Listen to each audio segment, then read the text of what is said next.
Ahoj, já jsem Moci a dneska vítejte v pořadu Vaření s Mocim. Pokud chcete jíst zdravě, tak se na tohle můžete dívat, jo.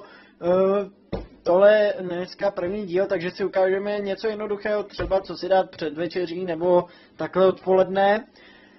A dneska máme takový shake, cocktails, jo, takže je to zdravý a my se rovnou na to vrhneme bez problémů, jo. Takže tohle jsou naše přísady Madeta, jo, Madeta.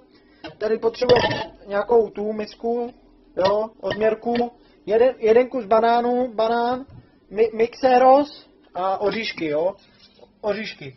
Takže jako první, já to o něco musím opřít, tak čekejte takhle. Doufám, že to je dobře vidět, jo, brácho, takže my vezmeme už Madetu, jo, Madetu vidíte, a musíme si dát 300 ml.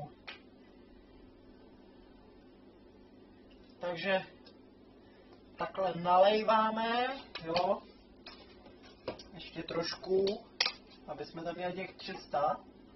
Tak, máme 300. A nyní vezmeme banános, jo, který, omlouvám se, jestli mi teče krev z nosu, ale před chvilkou přišel nějaký nezvaný host, tak jsem ho musel specifikovat. Takže vezmeme si banán a počkejte vteřinku.